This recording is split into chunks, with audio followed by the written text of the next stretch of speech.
cahayaan apa henteu hate urang. Nomor kahiji diberi resep jasa ibadah ka Gusti Allah. Resep beta asal aya tongtrong we haji bae diome. Resep nya resep ngome tongtrong. Tah sarua jeung ngome tasbih gitu tah. Ai babacaan mah tilok. Tasbih di kieu-kieu beset. Bawa tasbih. Tuh. Bener. Ai babacaan mah tilok. Babacaan dengan kieu doang kabayar moal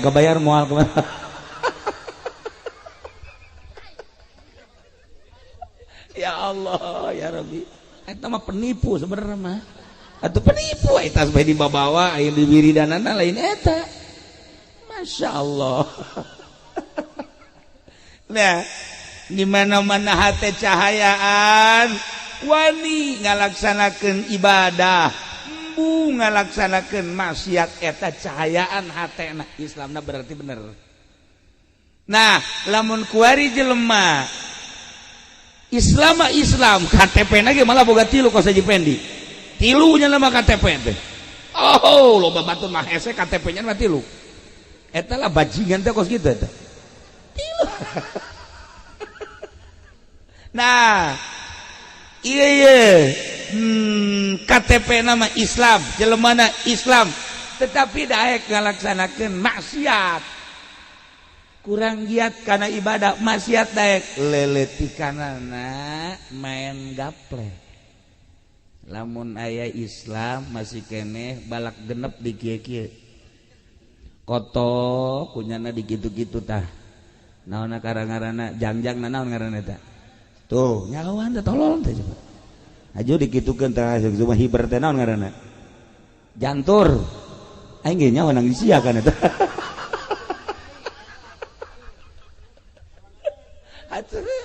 Aja lamun kotok dikitu-kitu teh tah uluna naon teh ngaranna? Teh dipale eta. Eta teh diadukeun bareng kos kitu. Eta urang cayur tolol tah kos kitu tah. Mun cayur eta, pagawe mang cayur eta sebenarnya. Nah, lamun masih keneh daya kos kitu tah. Ya Islam mah Islam, tapi daya keneh main remi, daya keneh main catur, daya keneh main gaple, anu osok di kitu-kitu teh plok naon ngaranna. Tuh nyawan. Bandarna renyana meureun. Mudah-mudahan kabawa ka akhiratnya mangajinya. Tah eta. Daya keneh kos kitu. Minimal boga TV keneh. Tuh. Eta nonton TV naon maksudna coba? Mun pake maca sholawat.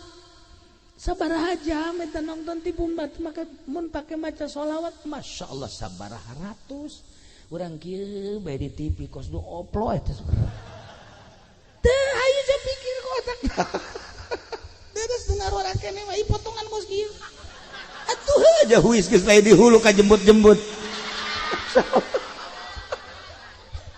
Masa keneh rek nonton TV tah. Nah, geus mulai tah berarti tah Islamna geus teu bercahaya. Geus teu bercahaya tah Islam. Mun daek ngalaksanakeun maksiat berarti Islamna geus teu bercahaya. Lamun geus teu bercahaya sakumaha kan Gusti Allah dina Al-Qur'an, wa may yaj'alillahu lahu nura fama lahu min nur. Lamun ku Gusti Allah geus teu dibere cahaya atuh eueuh cahayaan, ana eueuh cahayaan teu meunang neuleuh jahe. Asal neuleuh jahe baju kieu teu kicup-kicup. Kieu, tapi mang uting wajar lah neangan deui. Tuh, saya calonna. Nah, itu masalah. Dua habak sekali lah. Tah. Iya lamun geus eueuh cahayaan hate atuh geus abrut-abrutan. Maksiat terus Islam mah Islam, tapi terus we maksiat.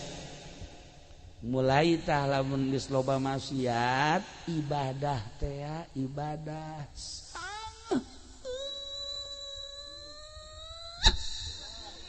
Ih, sakitu deket ka masjid teu nyaho tihang masjid. teh nya. Deket ka masjid mau ditanya tiang masjid sabaraha? Wallahu a'lam. Weh, sia ka masjid, emang naon karpetna geus diganti ku ari. Bener sia. Ye, ari mah wow, hebat jasa. Nyana ka dinya ka masjid goblok jantu cek nya teh. Keluar deui tolol teh coba.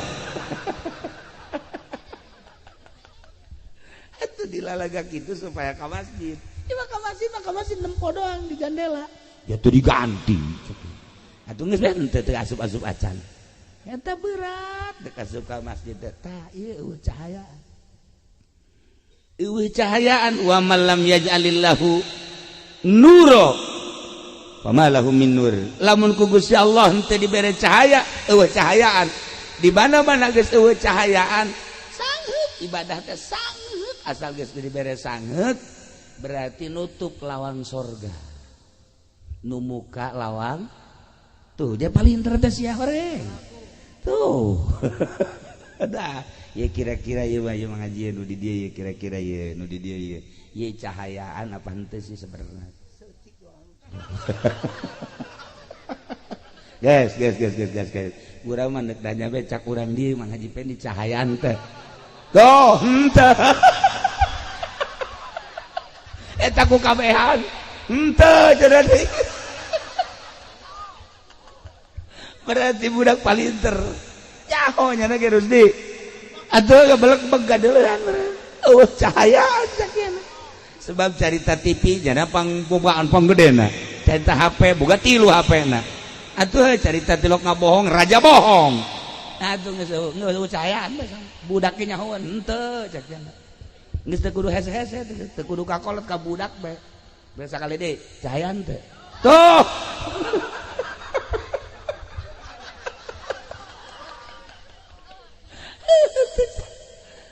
Cahayaan lementak tawa kula masuk ingin ka dongeng da dongeng. Nah aya urang kitu India, aya urang Arab, aya urang Indonesia. Kabarna urang Indonesia aja pendi ya 3. Nah ieu cek ya ieu aya kandang embe bau pak kuat-kuat. Iya dongeng di Jalaluddin Rumi ke deh ya. Pak kuat-kuat, coba saha nu kuat di kandang embe. Ayo, embe na aya di dinya. Embe na aya di dinya nyobau nya hangset embe na ge aya. Mulai orang India heula, asup orang India ka dinya. Tahan ku nya. Oh, geus ngap-ngapan. Oh, geus 10 menit doang kuatna. Keluar, wah cek orang India. Waduh tidak nehi cek gitu. Aduh. Masya Allah kekuat cekena guys tekuat. Nah bari orang Arab lagi orang Arab Baduy. Wah kan biasa orang Arab Baduy makan ngaranna ge orang leuweung asana ieu mah kuat ieu mah. Asop nomor kedua aja tenang suserian rada deres kuat 20 menit. Wow nah hampir sarua kan jeung Baduy mah embe tapi kan eueuh masalah tak embe teh eueuh masalah ngan 20 menit doang. Wah cek orang Baduy teu kuat cek tetep bau biasa. Nah bagian orang Indonesia aja pendi. Nah asup kadinya karak 5 menit doang embe nu keluar.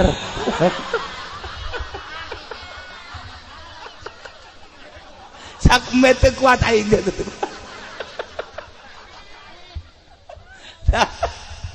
Eta dongeng ongkos anu supaya jeung biasa padahal maknana pohara itu ngarana ge dongeng wali gorenganan aya jelema eueuh cahayaan mah eueuh cahaya embe ge kabur eueuh cahayaan mah sok di dieu Haji Pendi coba ge Haji Pendi urang geus beres ngariung ke nama maca di dieu tek datang teu kalabur bae ge atuh kutub robahan ditinggal kutub robahan paling ge jeung si Golib bae di dinya kapaksa Golib ge tah ieu ulah lalawara eueuh cahayaan teh eueuh cahayaan ulah manusia embe ge kalabur bau di samping bau henek di samping henek teh seueur Sok saha nu betah deket Mang Haji Pendi. Ayo coba.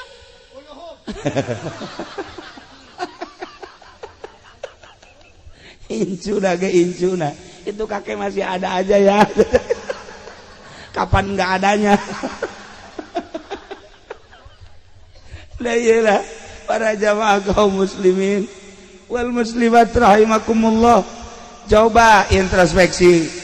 Ieu keur carita ieu geus kajian ulah nyaritakeun batur balik ka diri urang ke ai hate aing cahayaan teh sinu sabenerna lantaran tadi lamun cahayaan mah dibere resep jasa ibadah eta kakarak nomor kahiji eta kakarak nomor kahiji tanda jelema nu aya cahayaan dibere resep bae masyaallah waktu salat teh geus ditungguan bae di deuleu deui wah pisan masih kena jam 10 deuleu oh jam 11 setengah 12 geus siap-siap ya pas jam 12 es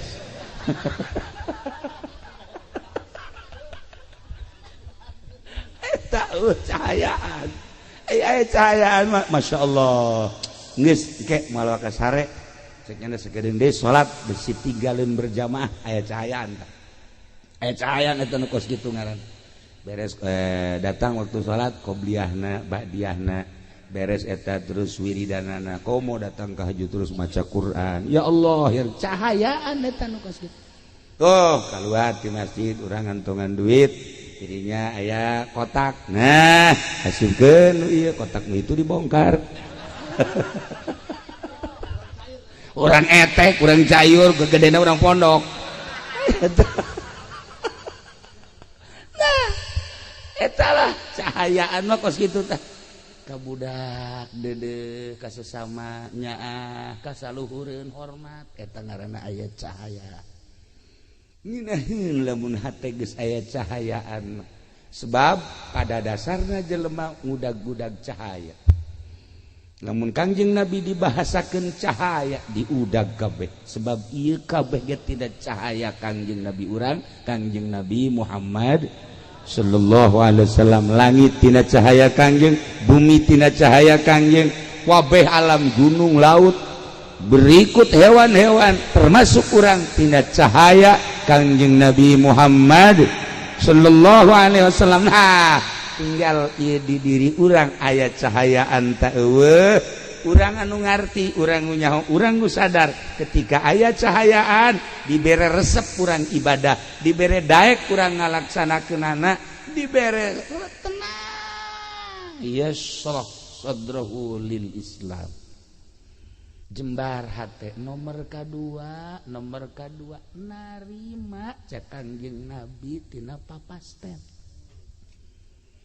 artina narima Kangjeng Nabi tina papasten teh kumaha Allah bae lantaran hakim nu paling adil iwalti Gusti Allah Subhanahu wa taala ku urang apan osok dibaca alaisallahu bi ahkamil hakimi ulah di bejaan surat naon eta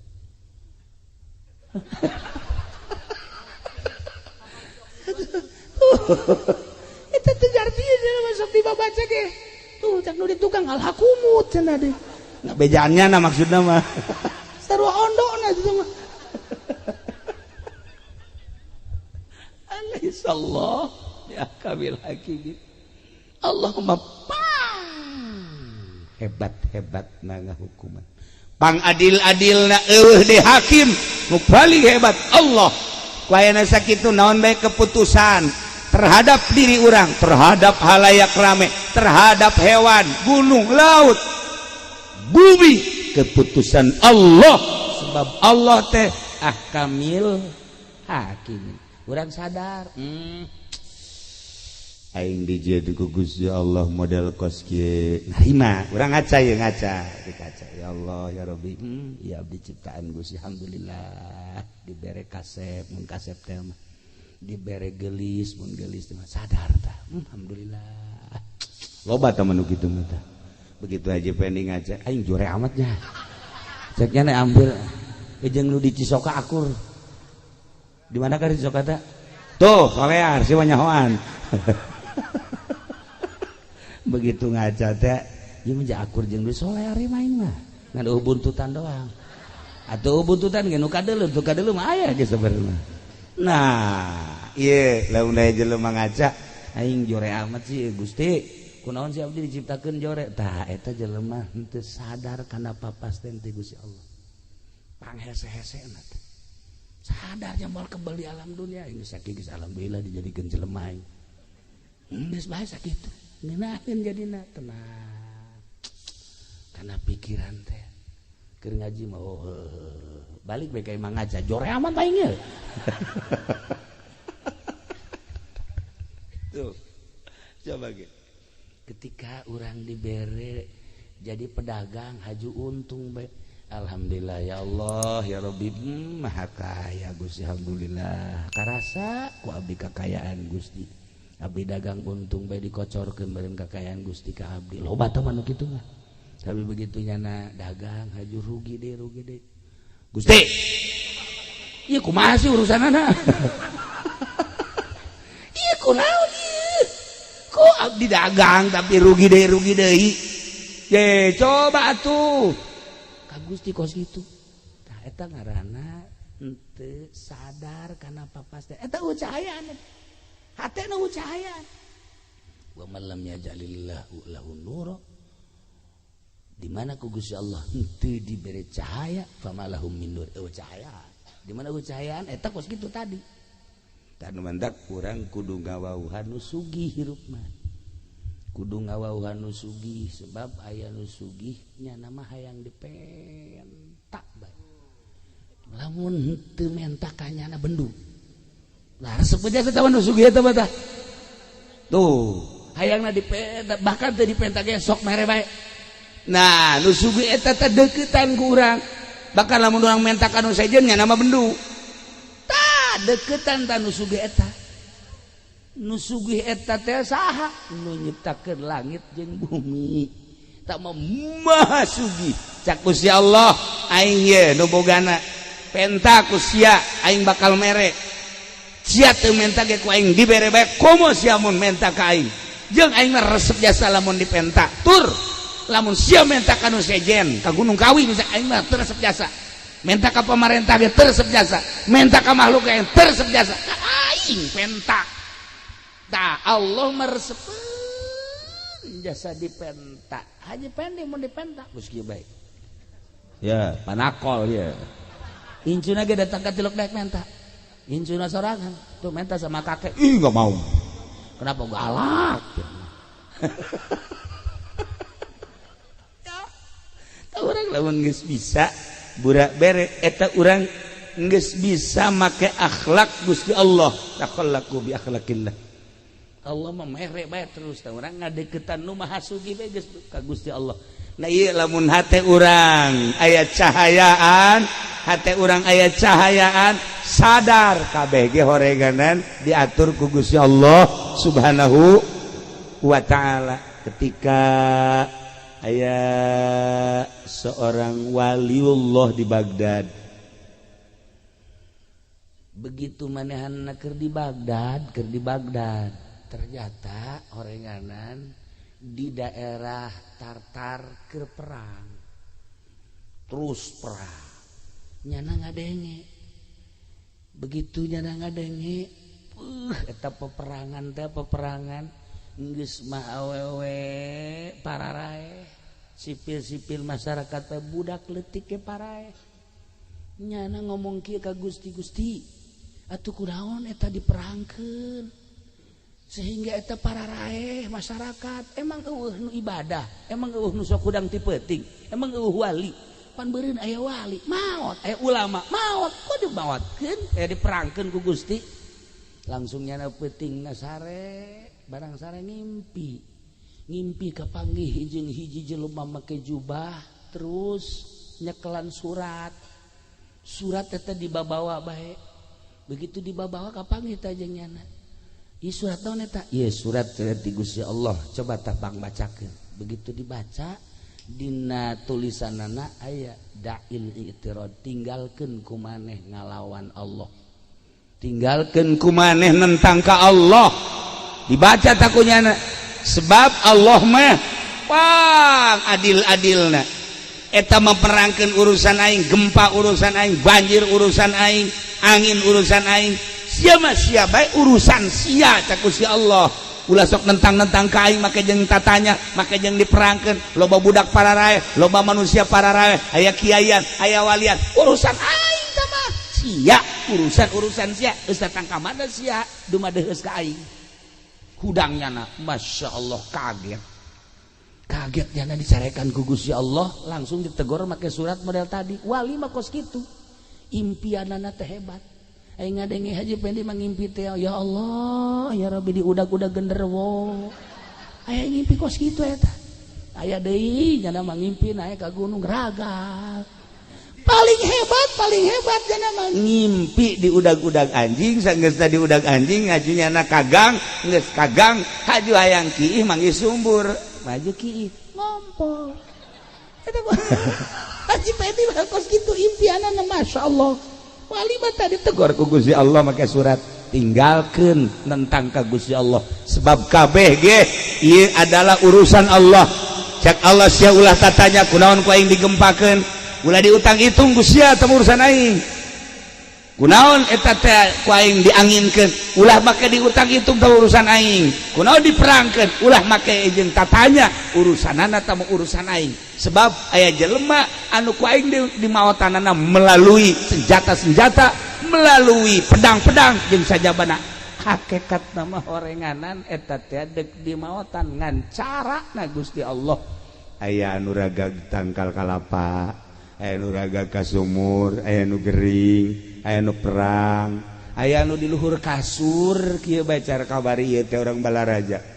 Datang ku Tangerang, jeung ngopi ku pamajikan dijieun kopi, dijieunkeun kopi, jeung nginum kopi bari ngarokok. Kieu bae nyana di kasur teh geus beres ngarokok. Lah aya meureunanan bangsa 20 menit mah pamajikanna ka dinya deui. Ditoelan ku pamajikan, kaji oya gabe pae ngopi can anggeus, ngarokok can anggeus, nyana ngedang doang gitu mah. Masya Allah anu geus dipasangka bakal paeh jasa kamar Haji Pendi, hirup kene ngana gua sehat deui malah mah make susuit deui aya jahe ge suit tolol tuh coba. Lah ieu urusan Allah. Nah balik deui, lamun hate urang cahayaan geus moal aya nentang-nentang ka Gusti Allah, geus urusan Allah. Urang tani, sageus tani terus parena bagus, kabladieuna gacung. Hapa. Nah, urang kan ngomong, "Ji, kok ieu jadi kos ieu kurang naon si aing pengurusanana?" Iya Allah ya Rabbi. Gusti, urang maka Gusti deui bae. Naon teh Gusti? Ya kok ieu kurang naon ieu? Da pupukna dan sebagainya. Urusan aing teh Gusti Allah. Siana sing sadar. Lamun kula inget ka dongeng harita di zaman Sayyidina Umar, aya kabeuleman. Begitu aya kabeuleman di zaman Sayyidina Umar, khalifah langsung jelema neangan cai berat cek Sayyidina Umar. Ulah di pareuman make cai. Waktu pertentangan antara masyarakat jeung Sayyidina Umar. Lain kudu di pareuman make cai. Di daerah ieu aya jelema nu teu ngazakat. Ulama nyaho, tah tewak si eta. Hayo bawa ka dia. Sia ada zakat teh moal. Gegeran. Zakat. Gegeran kaluarkeun. Dikaluarkeun pareum sorangan. Seudeuh pareum sorangan tah kebakaran eta ku ahli hakikat maka nyahoan. Lamun make blambir loba nu teu pareum. Tapi ku Sayyidina Umar mah ulah make jeung make di pareuman make cai sagala rupa. Mal pareum. Wo ribut heula. Eta tadi gara Demantak di pondok kabar ieu kapan kebakaran, atuh tinggal si ieu bae tah. Ewak ieu. Ayo huluna kitu-kitukeun zakat sia. Ya Allah ya Rabbi. Lamun urang nyaritakeun antara zahir jeung antara hakikat, antara zahir jeung antara batin. Jauh luar biasa. Urang mah make perjalanan zahir bae lantaran ieu qalbuna can aya cahayaan, Islam nancan aya cahayaan. Nah nomor kahiji tadi di mana-mana geus aya cahayaan, bakalna hayang bae jeung resep bae ngalaksanakeun perintah Allah ngajauhan larangan Allah takwa ngaranna. Nomor kedua sadar kada papasten Allah. Nomor katilu puncakna ye di mana-mana Islamna aya cahayaan nyana berpikiranna ka akhirat bae ninggalkeun dunia dibere tersep kana dunia. Wa mal hayatud dunya illa mata'ul gurur. Teu aya kahirupan dunia kecuali barang-barang tipuan. Geus lamun kiai engkeuy-engkeuyan ke pendopo neangan dunia kiai goblok. Eueuh tapi di Cayur mah aya tiluan lah tilu. Aya tiluan ngacung lib.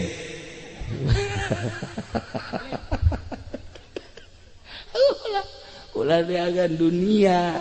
Abong-abong bisa ngaji, abong-abong bisa baca Quran, abong-abong nyaho hukum dipamerkeun pake neangan dunia. Eueuh cahayaan kiai tinggal kiai berarti ieu eueuh cahayaan tah Islamna. Encan puguh ngajamin ilmu nungtun kadang-kadang ilmu mawa ka neraka. Lamun ilmuna jadi hijab tina cahaya. Nah iyalah para jamaah kaum muslimin wal muslimat rahimakumullah balikan deui inna dina indallahil Islam saenyana agama nepi ka karidho ku Gusti Allah adalah agama Islam. Tetapi Islamna kudu anu aya cahayaan.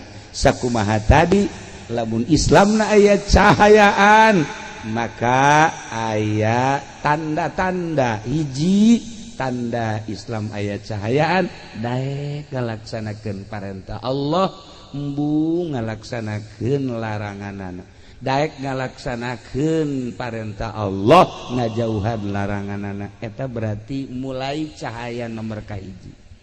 Lamun naik cahaya nomor kadua sadar karena putusan Allah di diri urang atawa soal harta atawa soal penyakit atawa soal naon bae nu patali jeung diri urang atawa jeung batur tilok cegekan sebab kabeh ge geus aya tina keputusan Allah Subhanahu wa ta'ala. Alaihissallah bi ahkamil hakimin. Cahaya nomor katilu ialah cahaya anu bener-bener mantep sehingga pikiranana langsung baik ke alam akhirat. Mohokeun alam dunia dibere tersep kana dunia. Etalah nu paling istimewa cahaya Islam anu nomor katilu. Geus urang mimitian tina awal carana kumaha supaya cahayaan eta teh tadi cak Kangjeng Nabi geus encan maneh ngalaksanakeun hak Allah. Naon? Ialah mempersiapkeun jang maot mebeh datangna maot. Eta adalah memerlukan cahaya. Di mana orang sholat berarti orang mempersiapkan jang maut. Orang ngazakat mempersiapkan jang maut. Orang puasa mempersiapkan jang maut. Orang haji mempersiapkan jang maut. Orang baca Quran mempersiapkan jang maut. Orang tahajud, orang duha, zikir, maca sholawat, berbagai kehadean-kehadean yakni ngalaksanakeun ibadah. Eta adalah jang mempersiapkan maut mebeh datang maut. Berarti geus aya cahaya. Nah, tapi cak Kangjeng Nabi tadi teh inggis sanajan urang ibadah bae tetapi eueuh cahayaan ngan meunang capek doang. Ngan meunang capek doang tah ieu perluna cahaya. Kos kumaha sih cak para sahabat Gusti Rasul eta meunang capek doang. Nah henteu nyaho kana keagungan Gusti Allah. Lamun urang ibadah teu nyaho kana keagungan Gusti Allah naon bedana jeung salat budak leutik. Budak leutik ku salat mah salat bae pan teteh ge cenah mah salatna ge. Ja teu nyahoeun kana agungna Gusti Allah. Sok geura teangan budak leutik lamun tarawih teh Haji Pendi salat tarawihna masa sih babaturan keur sujud di kitu-kitu pelerna. Eta kan berarti budak leutik mah salat kos kitu bang. Giliran nya ndek diuk diteneunan parantina kol bedug di dieu tah. Atur aku eta karena salat budak leutik teu nyaho kaagungan Gusti Allah. Sadajan capek ibadah lantaran teu nyaho kana kaagungan Gusti Allah, ongkos salatna budak leutik nanaonan.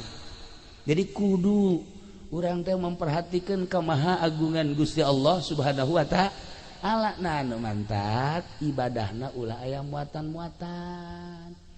Geus kunaon eta getol amat maca shalawat. Dagang karung abeh laku.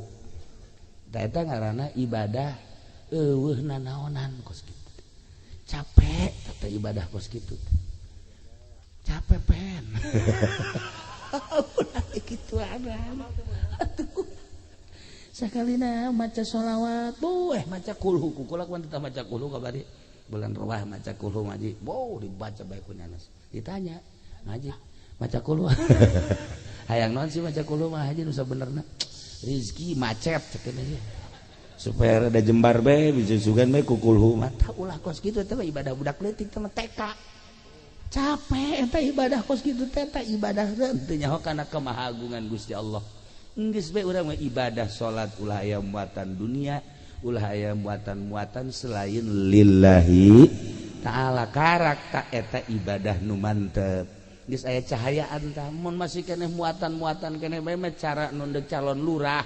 Calon lurah teh kuan bebereana pohara jasa eta teh nu kos kitu teh capek gawe teu kapake.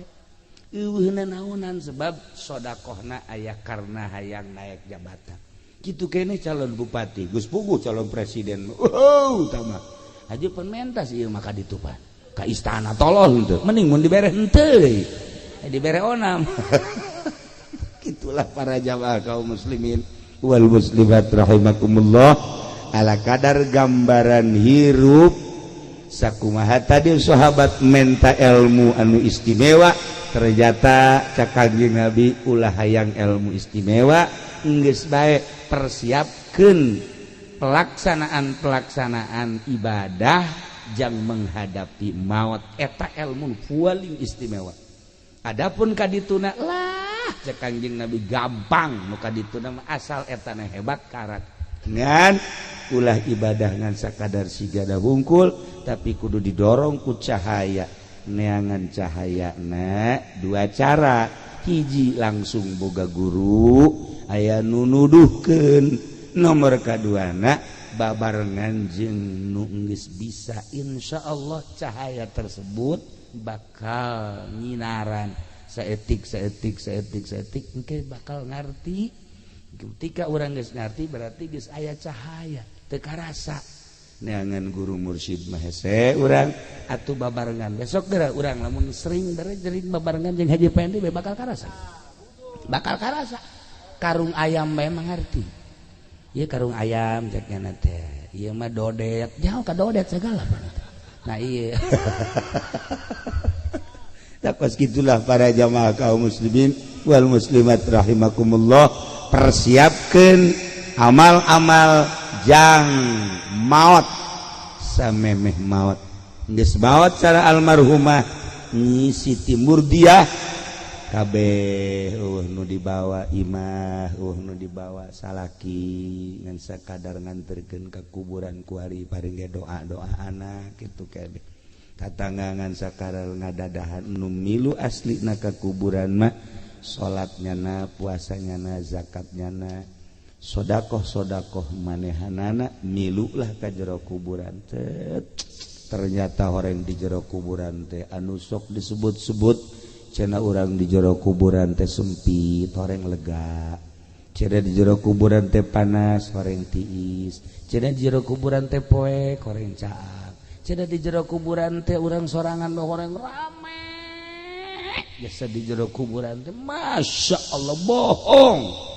Eta nu nyebutkeun di jero kuburan sorangan bohong, nyebutkeun di jero kuburan poek bohong, nyebutkeun di jero kuburan teh panas bohong. Ternyata Imam Ghazali nyana nyaritakeun di jero kuburan horenganan rame caang rame biasa.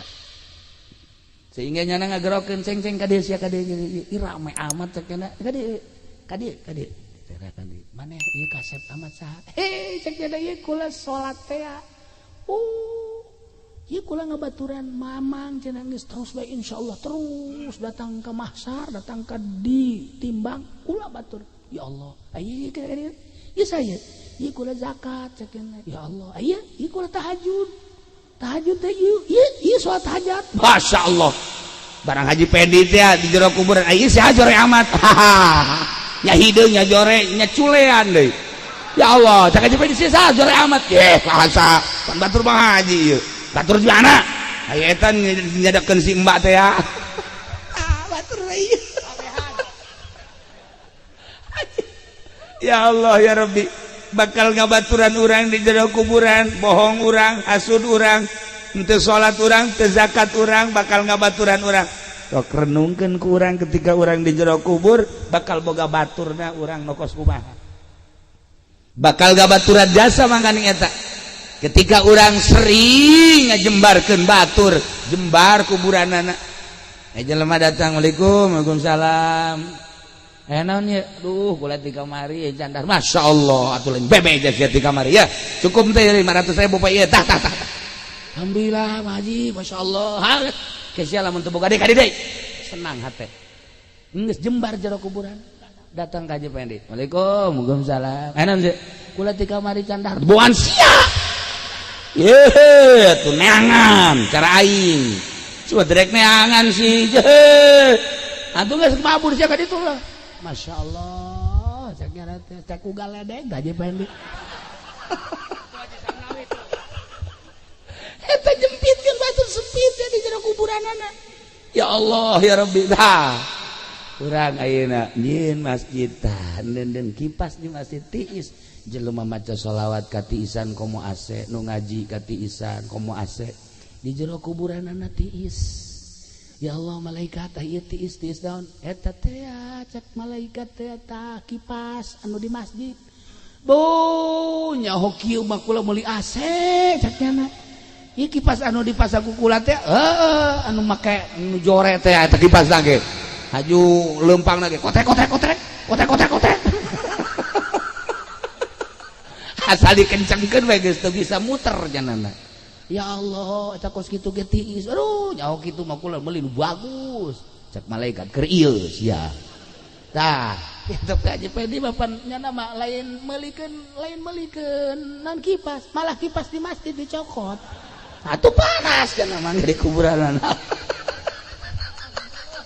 Atuh cek Haji Pendi malaikat, ieu naon li panas? Nah, maling kipas ya.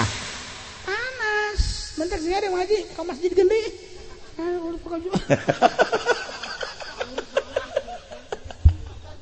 Ai bebejana mah ka masyarakat diganti, datang ka kuarin teh. Datang ka saiki orang diganti ge. Memang konon sirama. Nah, aya Ustad maling ih heran. Itulah para jamaah kaum muslimin wal muslimat rahimakumullah, janggabaran urang di akhirat geus dijelas-jelaskeun ku Kangjeng Nabi.